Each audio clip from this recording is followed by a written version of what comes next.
નારાયણં પરમ બ્રહ્મ નારાયણં પરમ તપઃ નારાયણં પરમ ચેદં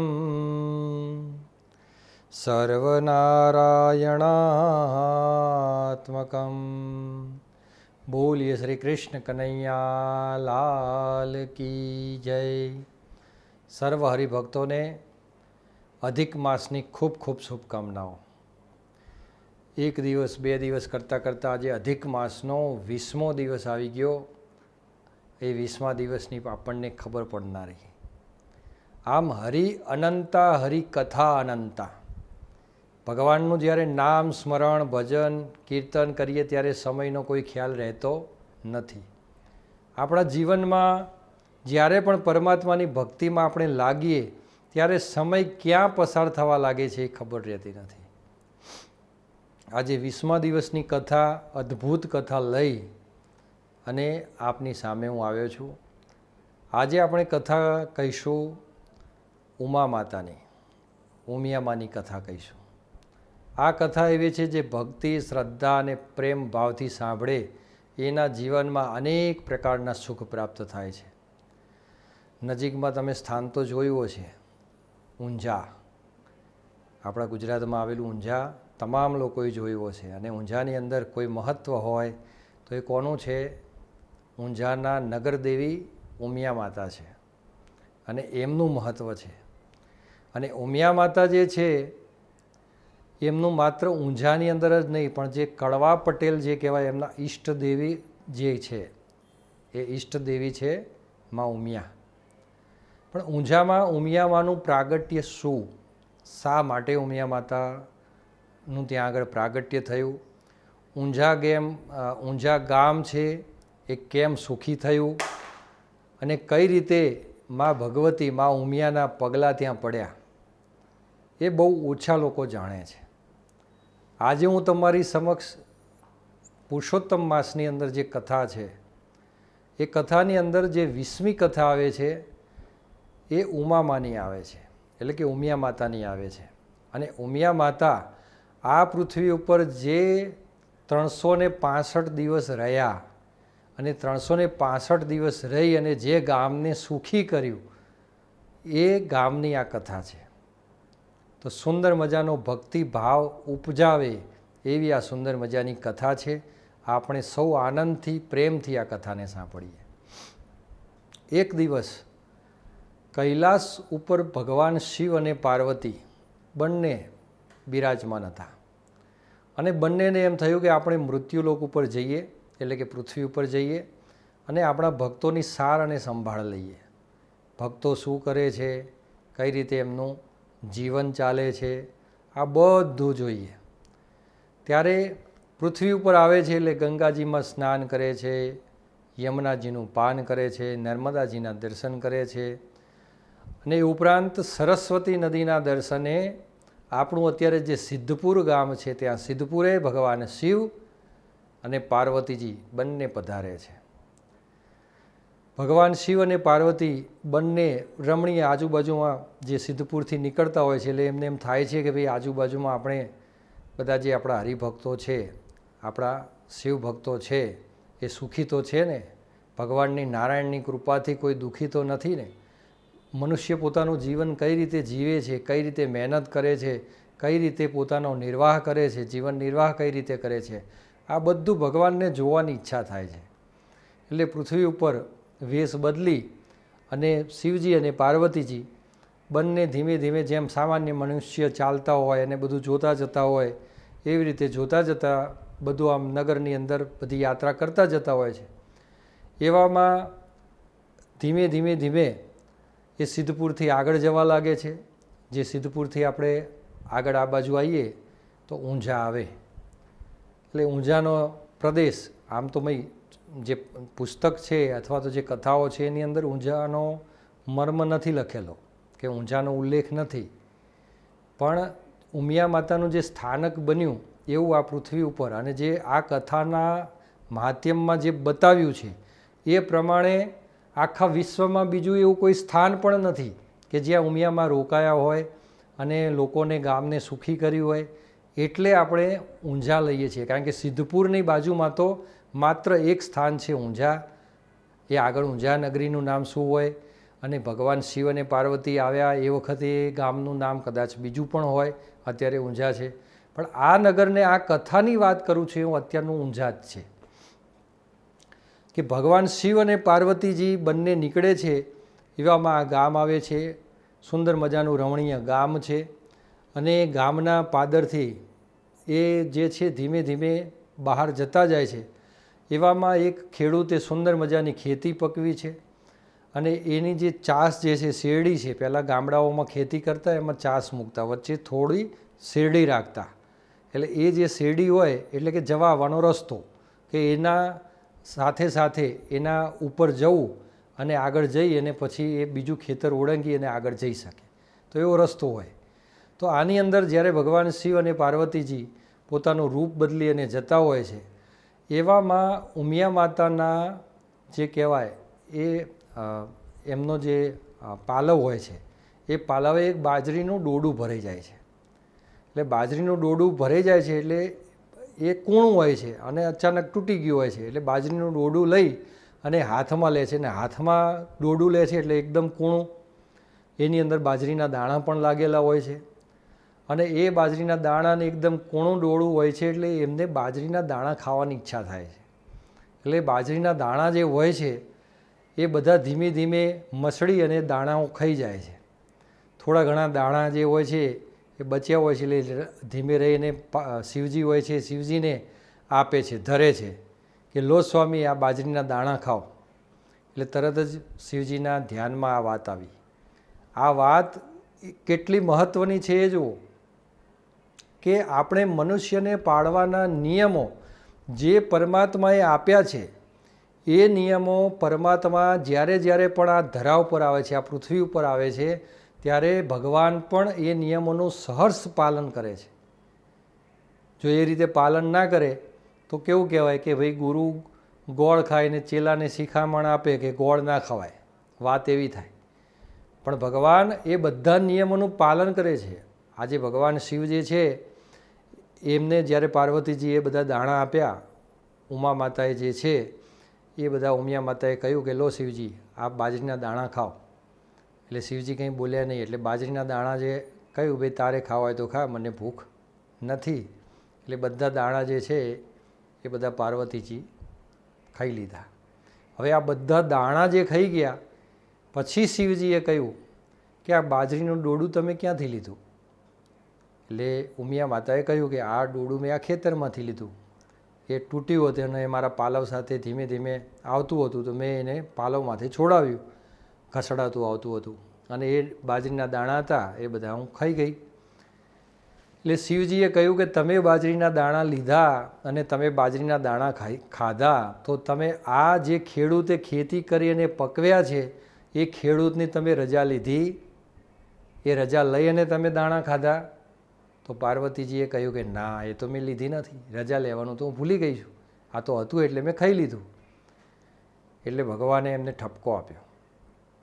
ઠપકો આપ્યો ને કહ્યું કે જો આપણે દેવ થઈ અને રિસ્પેક્ટમાં નહીં રહીએ કે આદર અને જે કહેવાય મર્યાદામાં નહીં રહીએ તો આપણું આચરણ જો છે, આપણું આચરણ તો જગતની અંદર મોટા મોટા ઋષિઓ, મહાઋષિઓ કહેવાય, મોટા મોટા રાજાઓ અને મોટા મોટા વિદ્વાન બ્રાહ્મણો અને પંડિતો એ આપણું અનુસરણ કરીને તો જીવન જીવતા હોય છે. અને જો આપણે જ આપણી મર્યાદામાં ના રહીએ, દેવ જ દેવની મર્યાદામાં ના રહે તો પછી માનવ તો એની મર્યાદામાં શું રહેવાનો છે? માટે આ તમે જે કર્યું એ ખોટું કર્યું છે, માટે આની સજા તમારે ભોગવવી પડશે. એ માટે તમે જે આ કૃત્ય કર્યું છે એનાથી હું નારાજ છું. એટલે તરત જ શિવજીએ પોતાની દિવ્ય દ્રષ્ટિથી બાજરીમાં કેટલા દાણા હતા એ જોયું તો બાજરીના ડોડાની અંદર 365 દાણા હતા. એટલે ઉમિયા માતાને એમને કહ્યું કે આ 365 દાણા જે તમે આ ખેડૂતની આજ્ઞા વગર તમે ખાધા છે તો એક એક દાણાનું, એક એક કણનું તમારે એને ફળ આપવું પડશે અને એ પ્રમાણે તમારે એના ઘરે જઈ અને મહેનત કરવી પડશે. અને આવી રીતે ઉમિયા માતાને કહ્યું કે હું જઉં છું કૈલાસ ઉપર અને તમે આ ગામની અંદર આ ખેડૂતનું જે ખેતર છે એ ખેતરની અંદર તમે જાઓ અને આ ખેતરની અંદરથી આ ખેડૂત ક્યાં રહે છે એની તપાસ કરો અને એ ખેડૂતના ત્યાં જઈ અને તમે 365 દિવસ ત્યાં એની સેવા ચાકરી કરો અને એ સેવા ચાકરી પછી તમે કૈલાસ પર આવો. આ તો મા પાર્વતીજી હતા, એ તો પતિવ્રતા હતા. પતિની આજ્ઞાનું પાલન કરવું એ એમની ફરજ. અને એમને પણ થયું કે ના, શિવજી ખોટું ના કહે, જે એમને કહ્યું એ સાચું જ કહ્યું છે, કંઈક એની પાછળ મર્મ હશે.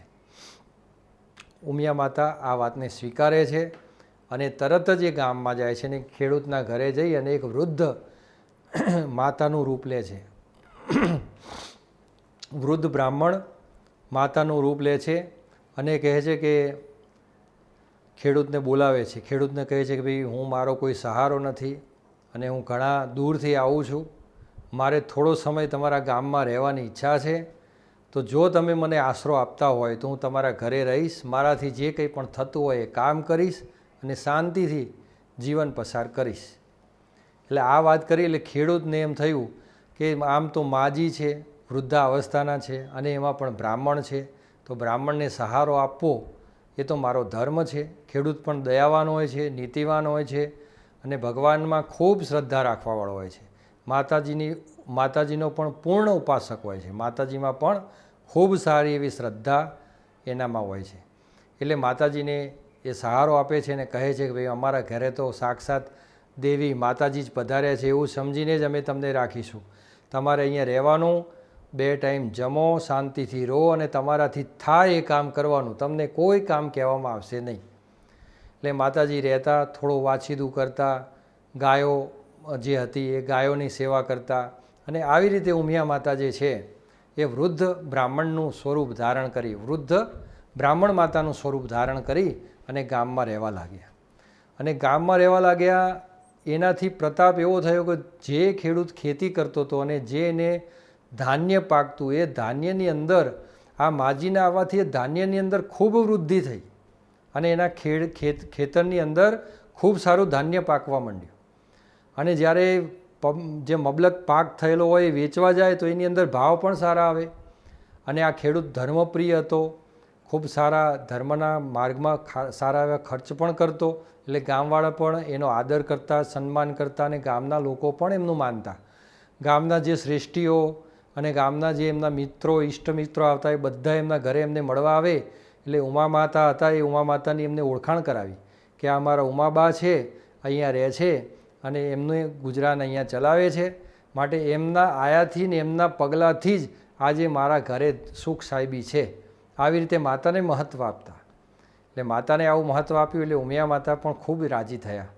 એમને કહ્યું કે મેં તો હજુ આના માટે કંઈ કર્યું નથી, પણ એના જીવનમાં જે કંઈ પણ પ્રાપ્ત થઈ રહ્યું છે એનો શ્રેય એ વાસ્તવમાં મને આપે છે, પણ એના કર્મનું જ એને ફળ મળી રહ્યું છે.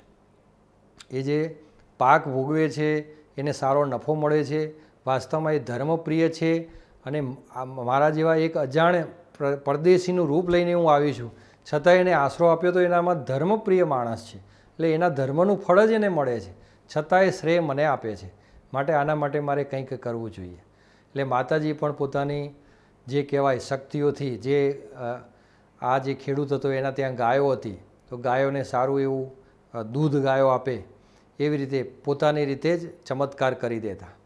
ગામની અંદર કોઈ પણ સાજું માંદું હોય અને આમના ત્યાં કહેવા આવ્યું હોય તો એ પ્રમાણે જ્યારે એમના ત્યાં ખબર પડે તો ઉમા માતાના ત્યાં લાવવામાં આવે. ઉમા માતા કે અહીંયા લેતા આવો અને ઉમા માતા એના ઉપર હાથ ફેવરે, 2-4 કંઈક મંત્રો બોલે એટલે સાજા થઈ જાય. આમ અનેક પ્રકારના નાના મોટા કાર્યો જે છે એ ચમત્કારિક કાર્યો ગામમાં થવા લાગ્યા.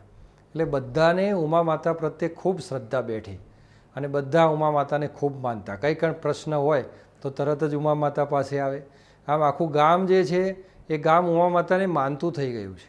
અને હવે તો માત્ર આ જે ખેડૂત હતો અને સુખી હોય એવું નહીં, પરંતુ હવે તો આખું ગામ સુખી બન્યું છે. અને આખા ગામની અંદર પણ ધન, ધાન્ય, સુખ, શાંતિ, સમૃદ્ધિ એટલું વધ્યું છે.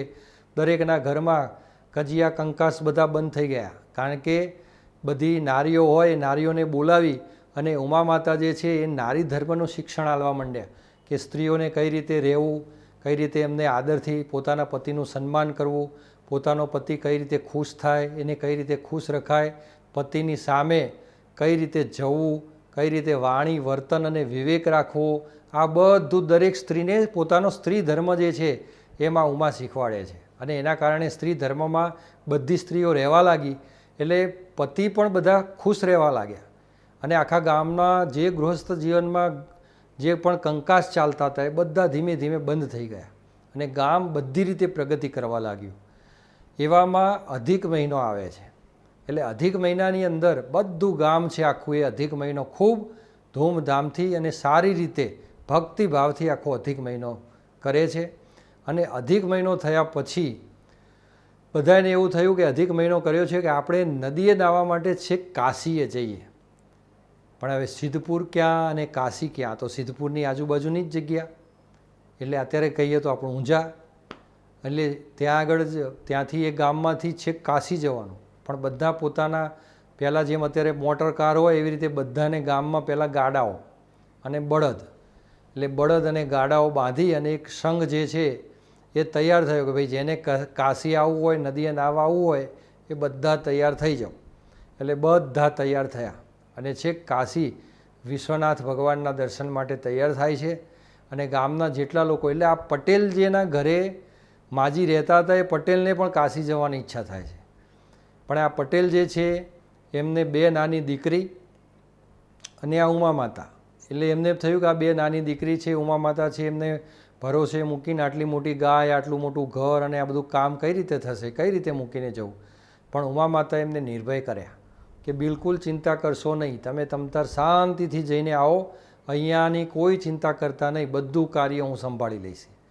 એટલે આ જે પટેલ હતા એમને ખૂબ શ્રદ્ધા માતાજી ઉપર, એમને તો એમ કે ભાઈ સાક્ષાત મારા મા જ છે એવી રીતે જ એમને રાખતા. એટલે જે પટેલ હતા, જે ખેડૂત હતા, એમને કહ્યું કે તમારા ઉપર ભરોસો રાખી આ 2 દીકરીઓ અને આ માલ મિલકત બધું તમને સોંપીને હું જઉં છું. હવે જે માતાને શરણે થઈ જાય અને માતાને જે સોંપે એમાં પછી એ કામમાં કોઈ કમી રહે, એ તો જે હોય એનાથી પણ વિશેષ થાય. એટલે આ જે પટેલ છે બધા ગાડા જોડી અને છેક કાશીએ નાહવા જાય છે. કાશી જઈ સ્નાન કરી ગંગા નદીમાં સ્નાન કરવા જાય છે. પણ આ જે સ્નાન કરવા ગયા હોય છે ને જતા હોય છે એવા સમયની અંદર ઉમા માતા છે એક ચૂંદડી હોય છે એ આ પટેલને આપે છે, આ ખેડૂતને આપે છે અને કહે છે કે પટેલ તમે આ ચૂંદડી જે છે એ ગંગા માતાને સ્મરણ કરીને કહેજો કે આ ઉમા માતાએ મોકલાવી છે ને તમને હાથો હાથ લેવાની કહી છે. એટલે ગંગા માતા સ્વયં આવશે અને સ્વયં આવી અને હાથો હાથ આ ચૂંદડીનો સ્વીકાર કરશે. એટલે ખેડૂતને થોડો સમય તો અચરજ જેવું લાગ્યું કે આવું તો કંઈ થતું હશે, આવું કંઈ હોય. ગંગા માતા સ્વયં પ્રસન્ન થઈ અને ચૂંદડી હાથોહાથ સ્વીકારે, એટલે થોડી વાર તો આવું થયું. પણ આ તો ગામની અંદર ઘણા બધાના દુઃખ દર્દોમાં મટાડતા અને ઘણા બધા મંત્રતંત્રથી ઘણાને બધાને સાજા કરતા. એટલે એમને થયું કે માતાજી તો ઘણા નિષ્ઠાવાન અને બ્રાહ્મણ કુળમાં જન્મેલા છે, ઘણા બધા મંત્રોતંત્રો જાણે છે, તો કદાચ આ તો સિદ્ધિ એમને પ્રાપ્ત પણ કરી હોય, એટલે એનો અનાદર ના થઈ શકે. એટલે તરત જ એ તો ચૂંદડી એમને હાથમાં લીધી હોય છે ને પછી બધા કાશીએ ગયા હોય છે. હવે બન્યું એવું કે બધા સ્થળો ફરવામાં, કાશી વિશ્વનાથ ભગવાનના દર્શન કરવામાં અને આજુબાજુની તીર્થ જે છે બધાના દર્શન કરવામાં થોડો સમય બધા રહે છે. રોજ ગંગાજીમાં સ્નાન કરે, પણ ગંગાજીમાં સ્નાન કરીને બધાના દર્શન કરી અને પાછા પણ આવા રવાના થયા અને મધ્ય જગ્યામાં આવ્યા. એટલે જે ગામ હતું એમનું એ ગામ અને કાશી એના મધ્ય અંતરે આવ્યા ત્યારે જે પેલા ખેડૂત હતા એમના ધર્મપત્નીને યાદ આવ્યું કે પેલી ચૂંદડી જે માતાજીએ આપી હતી એ તો આપણી પાસે જ રહી ગઈ છે. ટંક ખોલ્યો ત્યારે ખબર પડી. એટલે ખેડૂતને બહુ પસ્તાવો થયો. ખેડૂતને થયું કે જો આપણે ઘરે જઈશું અને આ ચૂંદડી આપણે ગંગા માતાને અર્પણ નથી કરી, આવું સાંભળશે તો ઉમાબાને બહુ દુઃખ થશે. અને આજે આપણા ભરોસે એમને ચૂંદડી આપી હોય તો આપણે આવું થઈ શકે નહીં. આપણે તો ચૂંદડી પણ એ નદીમાં પધરાવી જ પડે અને ગંગાજીમાં અર્પણ કરવાની જ હતી, પણ આપણા ભૂલથી રહી ગયું છે. માટે આપણે ઉમાબાનો ઠપકો સાંભળવો પડશે અને આ તો કાયમી થઈ જશે, કાયમી આપણા ઉપર મેણું રહી જાય.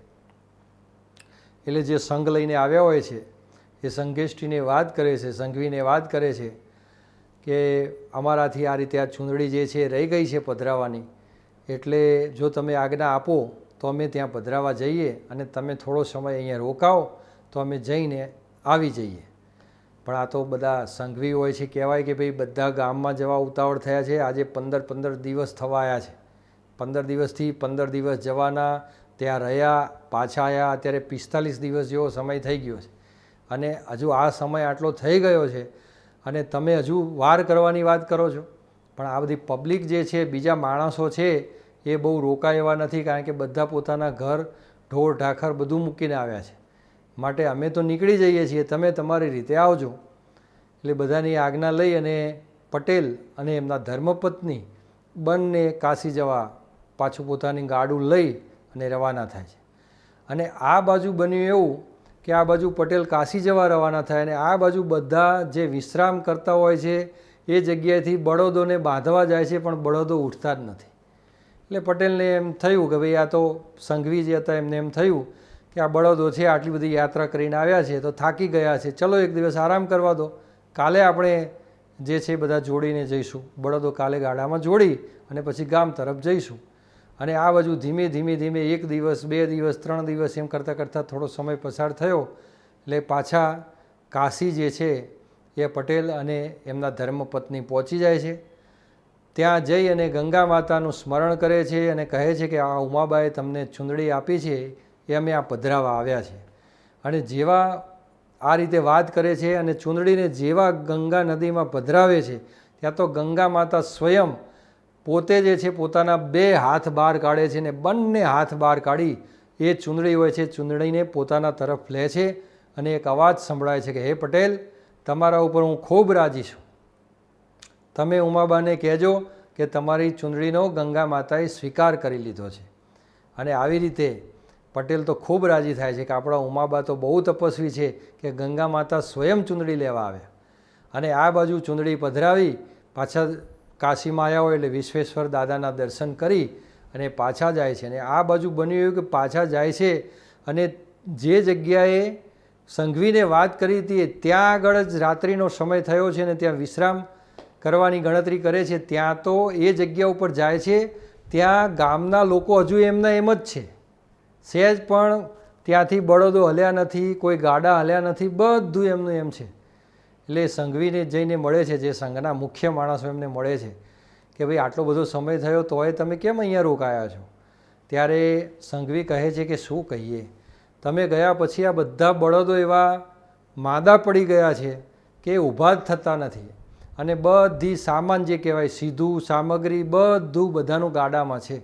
હવે ગાડું લઈ જવું કેવી રીતે, હંકારવું કેવી રીતે? ત્યારે એમને કહ્યું કે નક્કી આ ઉમાબાનો જ કોઈક પ્રતાપ લાગે છે. અમે જઈ અને ચૂંદડી આપીને પાછા આવીએ ત્યાં સુધી આ ઉમા માતાએ જ તમને રોકી રાખ્યા લાગે છે. કારણ કે ઉમા માતા જે છે બહુ જ ચમત્કારી છે કે આજે અમે પાછા ગયા અને ગંગા માતાને પ્રાર્થના કરી કે આ ચૂંદડી ઉમાબાએ આપી છે અને તમે એનો સહજ સ્વીકાર કરો. ત્યારે ગંગા મૈયા સ્વયં જે છે એ પ્રસન્ન થયા અને પ્રસન્ન થઈ અને ઉમાબાની ચૂંદડી જે છે ગંગા માતાએ સ્વીકારી અને બંને હાથોથી એ ચૂંદડી એમને લીધી. ગંગા નદીમાંથી બંને હાથ બહાર નીકળ્યા અને ચૂંદડી લીધી. માટે અમે આ દ્રશ્ય જોયું અને ગંગા માતાએ ખુદ વાણીથી બોલ્યા કે જાઓ ઉમાબાને કહેજો કે તમારી ચૂંદડીનો મેં સ્વીકાર કર્યો છે. માટે આપણે ઉમાબાનું નામ લઈ બધા બળદો છે બળદોના ઉપર હાથ ફેરવીએ તો અવશ્ય બળદો છે એ સાજા થઈ જશે. ત્યારે બધા કહે છે કે પટેલ, તમારા ઉપર ઉમાબાની વિશેષ કૃપા છે, માટે આ બધા બળદો છે એના ઉપર તમે જ હાથ ફેરવો. એટલે પટેલ બધા જેટલા પણ બળદો હોય છે એમાં ઉમાબાનું નામ લેતા લેતા જે છે બધાના ઉપર હાથ ફેરવે છે. ત્યાં તો બધા બળદો છે એમની પીડા દૂર થઈ જાય છે અને તરત જ બધા બળદો છે એ બેઠા થઈ જાય છે. એટલે એ દિવસે બધા ખુશ થઈ જાય છે. ટોટલી જેટલા પણ ગામમાંથી આવેલા છે બધાએ ત્યાં આગળ રાત્રિ વિશ્રામ કરે છે, બધા સાથે ભોજન લે છે અને સવારે વહેલી સવારે બધા વેલ જોડી અને ગામની અંદર આવે છે. ગામની અંદર જેવા આવે છે ત્યારે બધા ઉમાબાના ખૂબ ગુણગાન ગાતા હોય છે. ઉમાબાએ જેટલા પણ યાત્રિકો કાશી ગયા હોય છે એમના સ્વાગત માટે ખૂબ સારી અહીંયા ગામવાળા જે પણ ગામમાં રોકાયેલા હોય છે એ બધા દ્વારા તૈયારી કરાવી છે.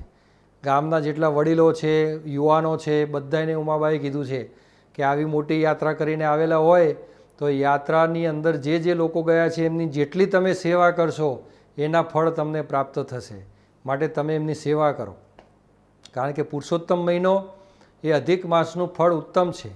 તમે બધાએ અહીંયા જે છે મહિનો કર્યો છે એનું ફળ તો તમને પ્રાપ્ત થવાનું જ છે, પણ ગંગાજી જેવું સ્થાન હોય, ગંગા નદી જ્યાં વહેતી હોય અને ગંગા નદીમાં સ્નાન કરી અને જે તમારા ગામવાસીઓ આવે છે એ અતિ પુણ્ય પ્રાપ્ત કરીને આવે છે, માટે તમે બધા એમના સ્વાગત માટે તૈયાર થઈ જાઓ. એટલે ઉમાબા જે છે બધાએ ગામવાસીઓને સાથે લઈને જાય છે અને ગામવાળાનું ખૂબ ધામધૂમથી સ્વાગત કરાવે છે. ગામવાળા પણ બધા પોતાના જેટલા સગાવાલા ઈષ્ટ મિત્રો હોય છે એમને મળે છે અને મળીને રાજીના રેડ થઈ જાય છે. એ જ પ્રમાણે બધા ઉમાબા જે છે ઉમાબાને પણ વંદન કરે છે. એક એક ગામવાસી જેટલા પણ યાત્રાએ ગયેલા હોય છે એ તમામ લોકો ઉમાબાના આશીર્વાદ પ્રાપ્ત કરે છે. આમ આવી રીતે આખું ગામ જે છે એ ઉમાબા આખું સુખી બનાવે છે. અને આમ કરતાં કરતાં 365 દિવસ જે છે પૂરા થઈ જાય છે. બધા નગરની અંદર ખૂબ સુખી છે, બધા બહુ આનંદમાં છે. એટલે ઉમિયા માતાને થયું કે હવે મારી સમય પૂરો થયો છે, એટલે હવે હું મારા સ્વસ્થાને જાઉં. એટલે એક દિવસ જે ખેડૂત છે ખેતરમાં ખેતી કરવા ગયા છે, એમના ધર્મપત્ની એમના માટે જે બપોરનો સમય થાય એટલે ભોજન લઈને જાય. તો એમને એમ થયું કે આજે એમના માટે ભોજન લઈને હું જાઉં. એટલે ભોજન લઈ અને ઉમાબાને બધા એમના ધર્મપત્ની જવા નથી દેતા, ના પાડે છે. છતાંય ઉમાબા જે છે ભોજન લઈને જવા તૈયાર થાય છે અને પછી રસ્તામાં કોઈ જુએ નહીં એ રીતે અદૃશ્ય થઈ જાય છે. આ બાજુ ખેડૂત સવારથી જે સાંજ પડી સાંજે ઘેર આવે છે અને કહે છે, ઘરે આવી અને આખા દિવસના ભૂખ્યા હોય, એક તો કામ કર્યું હોય એટલું, અને સાંજે સુધી રોટલા ના મળે એટલે થોડો ગુસ્સો તો આવે.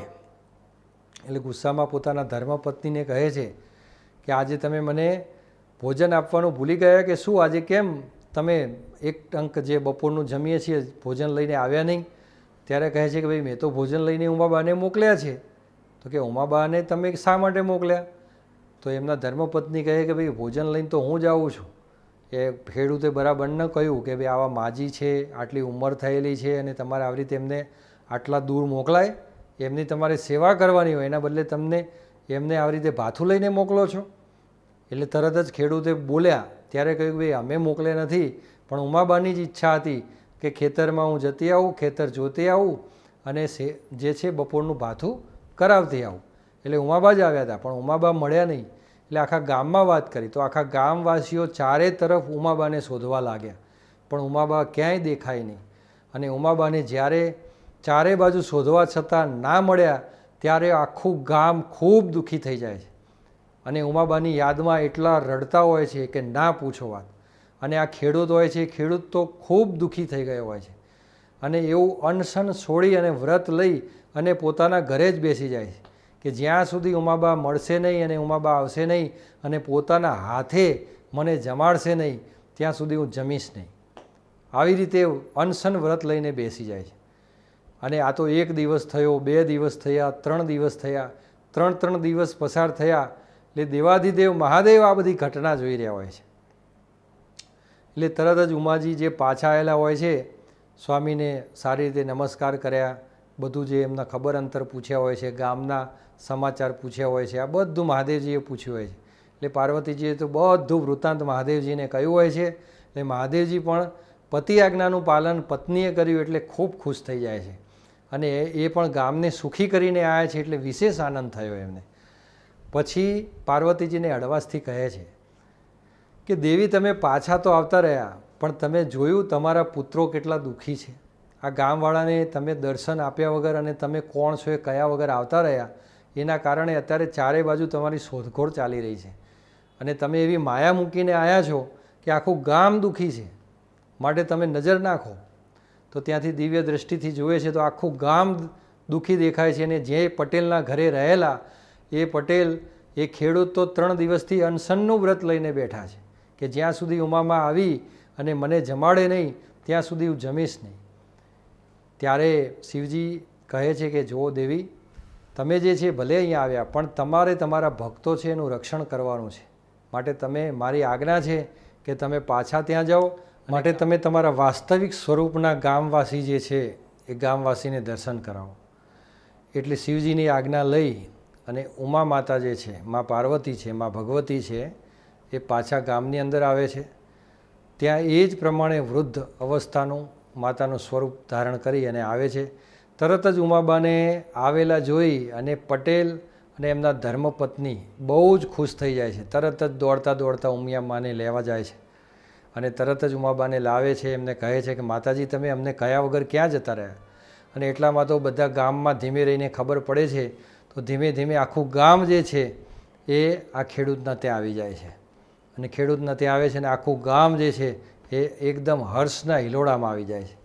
અને આખું ગામ ત્યાં આવેલું જોઈ ઉમા માતા જે છે કહે છે કે હે ગામવાસીઓ, તમે ખૂબ શ્રદ્ધા અને ભક્તિથી તમે મને માનો છો, તમે મારું સેવન કરો છો, તમે મારા એક એક શબ્દનું પાલન કરો છો, માટે તમારા બધા ઉપર હું બહુ ખુશ છું. અને આજે તમને મારા વાસ્તવિક સ્વરૂપના દર્શન કરાવું છું.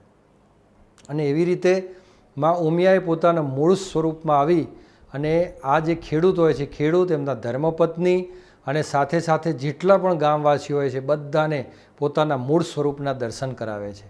અને માતાજીનું દિવ્ય સ્વરૂપ જોઈ અને એમના તેજની આભા જોઈ બધાની આંખો અંજાઈ જાય છે. પણ માતાજી બધાને દિવ્ય દ્રષ્ટિ આપે છે કે દિવ્ય દ્રષ્ટિથી મા ભગવતીને આખું ગામ જોઈ શકે. એટલે આખું ગામ જે છે માતાજીને જુએ છે. અને માતાજી અહીંયા શા માટે આવ્યા, કઈ રીતે રોકાયા, એ પૂર્વ વૃત્તાંત જે આખું થઈ ગયું હોય છે બધી ઘટના ગામવાસીઓને કહી સંભળાવે છે. ત્યારે ગામવાસીઓને ખબર પડે કે આ તો સાક્ષાત ઉમિયા માતા છે. એટલે ગામવાસીઓને કહે છે કે ગામવાસીઓ, અને ખાસ કરી અને જે પટેલના ત્યાં રોકાયા હતા એ ખેડૂતને કહે છે કે હે પટેલ, તમારા સેવા ચાકરીથી હું ખૂબ ખુશ છું અને ગામવાસીઓની સેવા ચાકરીથી પણ હું ખૂબ ખુશ છું, માટે તમે માગો એ હું તમને વરદાન આપીશ. ત્યારે ગામવાસીઓ કહે છે કે હે મા ભગવતી, જો તમે અમારા ઉપર કૃપા કરી હોય, તમે અમારા ઉપર પ્રસન્ન હોવ, તો તમારી પાસે અમે એક જ વરદાન માગીએ છીએ કે તમે અમારા કુળદેવી થઈ અને આ જગ્યાની અંદર સાક્ષાત બિરાજમાન રહો. ભલે તમે તમારા આ સ્વરૂપથી દેવાધિદેવ મહાદેવ પાસે જાઓ, પણ તમે તમારા પ્રતીતરૂપી અહીંયા તમે રહો અને અહીંયા અમે તમારી નિત્ય સેવા કરી શકીએ, તમારી પૂજા કરી શકીએ, આરાધના કરી શકીએ એ રીતે. અને અમારા જે કોઈ પણ દુઃખો હોય એને તમે દુઃખ કરવાવાળા બનો, અમારો વંશ વાલી વારસ ગમે એટલો વિકસે પણ તમારી ભક્તિ ક્યારેય ના ચૂકે. અને એના કારણે મા ભગવતીએ એમને બધા જે છે એ ખેડૂતને વરદાન આપ્યું કે ચિંતા ના કરશો, આજથી તમારા કુળદેવી તરીકે અહીંયા હું સ્થાપિત થાઉં છું અને મારા સ્થાનમાં જે કોઈ પણ આવશે, જે કોઈ પણ મનોકામના લઈને આવશે, એ તમામ મનોકામના એની સિદ્ધ થશે. હૃદયની અંદર ભાવ અને ભક્તિથી મને ભજશે તો એની બધી જ મનોકામના પૂર્ણ થશે. અને આજે મા ભગવતીના આશીર્વાદ ઊંઝા ગામને ફળ્યા છે, કડવા પટેલમાં પાટીદાર જેટલા છે એમને ફળ્યા છે. અને મા ઉમાના પ્રતાપથી, એમની કૃપાથી આજે મહેનતી બન્યા છે.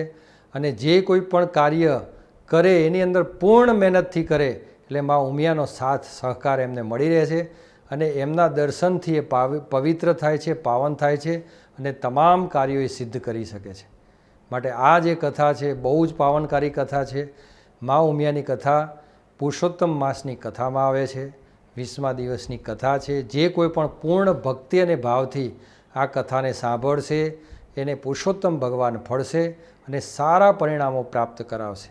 અને આ કથા સાંભળવાથી પુરુષોત્તમ ભગવાન પ્રસન્ન થશે ને સાથે સાથે મા ઉમિયા જે છે એમના પણ આશીર્વાદ પ્રાપ્ત થશે, મા ઉમિયાની ભક્તિ પ્રાપ્ત થશે ને મા ભગવતીની પ્રસાદ પણ પ્રાપ્ત થશે. આમ ઉમિયા માતા જે બધા જ ગામવાસીને ફળ્યા એવી રીતે તમને ફળે. જેમ બધા જ ગામવાસીઓએ પુરુષોત્તમ મહિનો કર્યો અને પુરુષોત્તમ મહિનાના ઉત્તમ ફળ સ્વરૂપ મા ઉમિયાના દર્શન કરી શક્યા, એવી રીતે તમે પણ ઉત્તમ ફળ સ્વરૂપ તમારા જે કોઈ પણ કુલદેવી હોય એમના દર્શન કરી શકો, એમની આરાધન કરી શકો અને તમે એમના પ્રત્યેની ભક્તિમાં દ્રઢ થઈ અને પુરુષોત્તમ માસના ફળ રૂપે મા ભગવતીના આપને સારામાં સારા આશીર્વાદ પ્રાપ્ત થાય એવી મારી અંતર્મનની ભાવના, શુભકામના. તેમજ અધિક માસની અંદર અધિક ફળ આપને પ્રાપ્ત થાય, આપના જીવનમાં ચાલતા કોઈ પણ પ્રકારના આધિ વ્યાધિ ઉપાધિ શાંત થાય અને પુરુષોત્તમ માસ કરવાથી આપને સારા પરિણામો પ્રાપ્ત થાય એવી અંતર આત્માથી મારી આપ સર્વને ખૂબ ખૂબ શુભકામનાઓ. જય શ્રી કૃષ્ણ.